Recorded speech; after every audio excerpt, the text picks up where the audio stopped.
ज्यादा प्रसिद्ध है। कौन सी लीला? माखन चोरी की।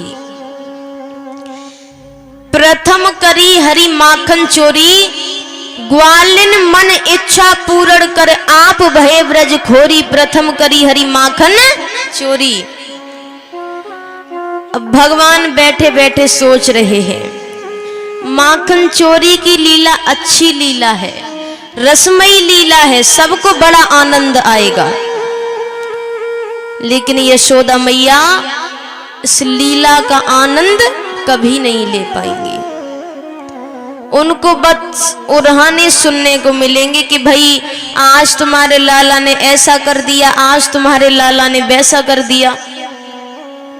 तो ऐसा क्या करें कि सबसे पहले दर्शन ही यशोदा मैया करें। भगवान सोचते हैं क्या करूं क्या करूं।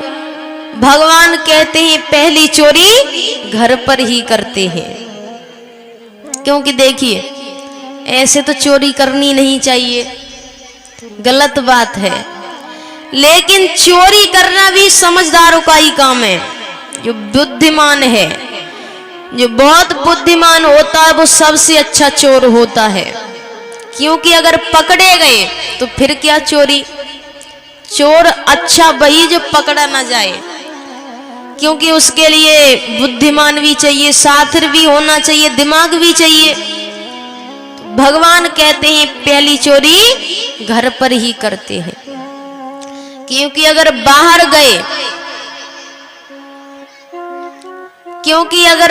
गए तो सब कहेंगे कि जब चोरी करने आती नहीं तो करी क्यों।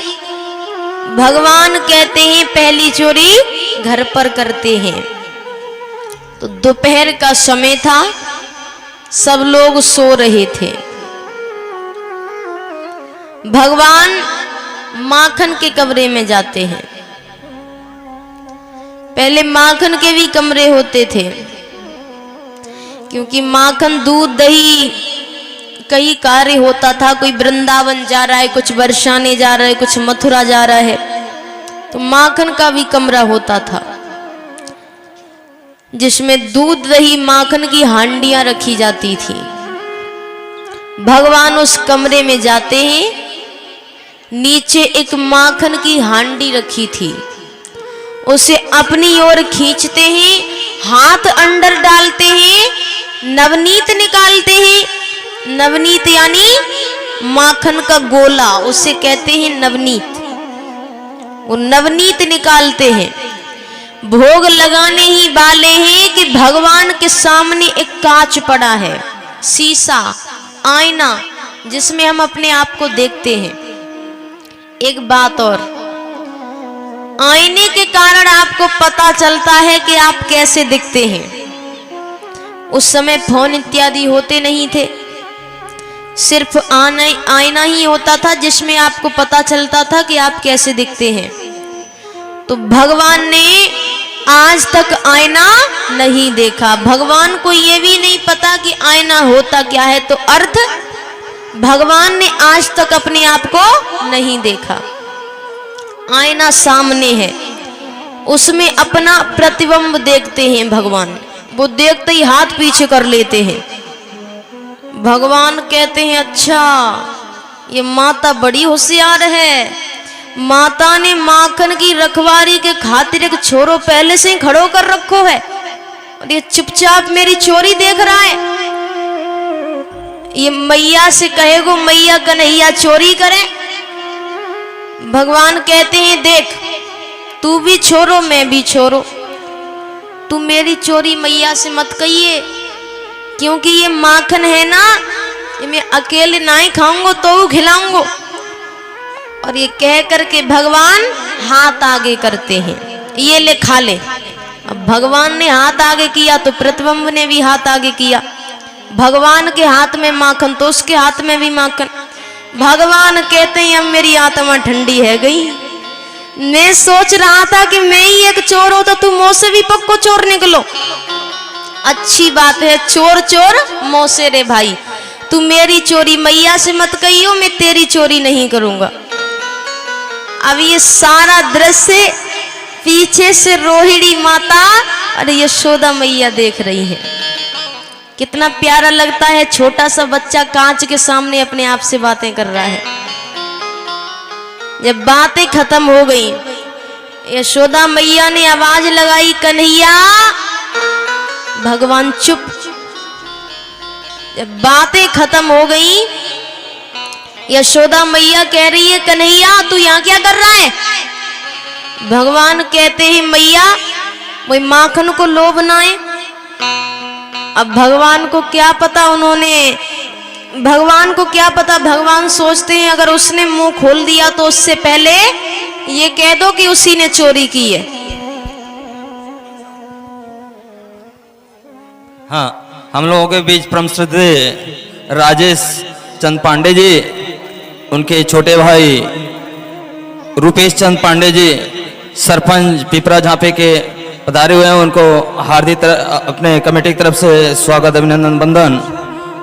एक बार और आप लोग हमारे निवेदन करेंगे तालियों से जोरदार स्वागत करें। देवी जी को थोड़ा तालियां बजाई जाए हमारे बीच में। सरपंच साहब, हमारे ग्राम पंचायत के लोकप्रिय सरपंच माननीय श्री रूपेश चंद्र पांडे, उनके बड़े भाई श्री राकेश चंद्र पांडे जी का आगमन हो चुका है। हम सबके लिए बड़े ही सौभाग्य का विषय है। जी सर, पुष्प गुच्छ करके स्वागत करेंगे रूपेश चंद पांडे जी, सरपंच पिपरा झांपी।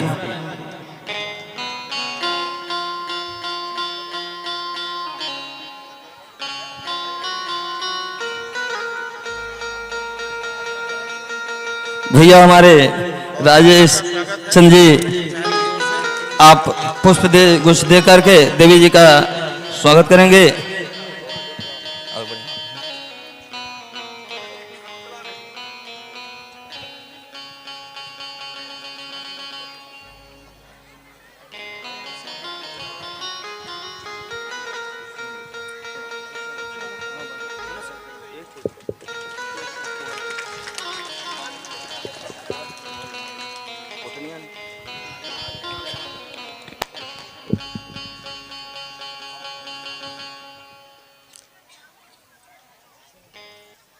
तो महाराज भगवान कहते हैं, क्या पता पर उसने पहले मुंह खोल दिया तो इससे पहले कह दो कि उसी ने चोरी की है। भगवान कहते हैं, अरे मैया मैंने सोचा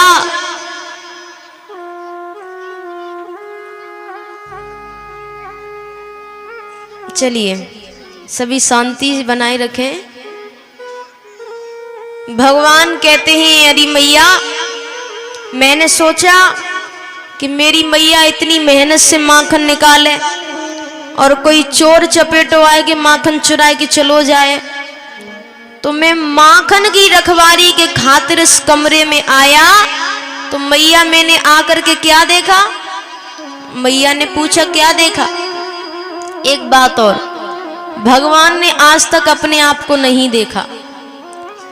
भगवान कहते हैं, मैया मैंने देखा कि एक कालो कलूटो छोरो माखन चुराए रो।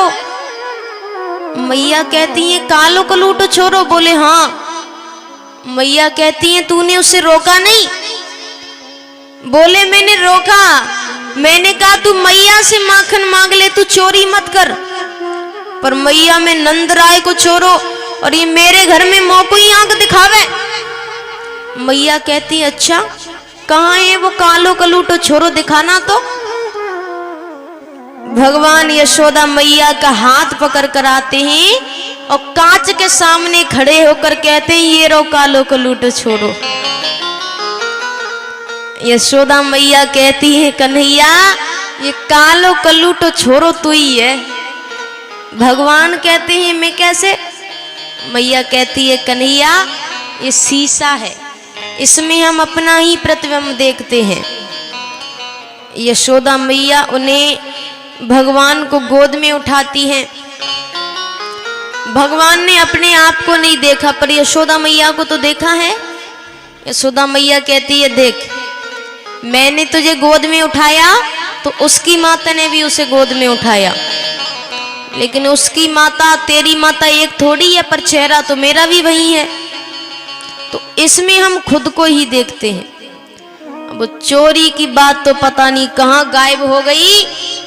यशोदा मैया को उनकी लीला इतनी अच्छी लगी कि वो पूरे ब्रज में घूम रही हैं और सबको बता रही हैं कि आज कन्हैया ने ऐसी ऐसी लीलाएं करी। लेकिन भगवान के मन में बात रह गई। भगवान कहते हैं आज की कोशिश तो विफल गई, क्योंकि माखन तो मुख में गया नहीं, मतलब चोरी हुई नहीं है। कोई बात नहीं। अब कुछ दिनों बाद गर्ग ऋषि आते हैं यशोदा मैया के घर पर। नंद बाबा बाहर गए हुए थे। भगवान ने कहा पधारी, माता ने कहा पधारिए, भोजन कर करके जाइए। संत घर पर आए तो आप भी चाहेंगे कि वो भोजन करके जाएं। मैया ने कहा भोजन करके जाइए। गर्ग ऋषि ने कहा जरूर करेंगे, पर अपना भोजन हम खुद बनाएंगे, आप रसोई घर साफ करके दे दो। ठीक है। सामग्री मंगवाते हैं। तो उन्होंने खीर की सामग्री मंगवाई। यशोदा मैया ने सब ला करके दे दिया। वो खीर बनाते हैं। खीर एक पात्र में डालते हैं। अब मंदिर तो उस समय भी होते थे। मंदिर में आते हैं, वो पात्र रखते हैं, नेत्र बंद कर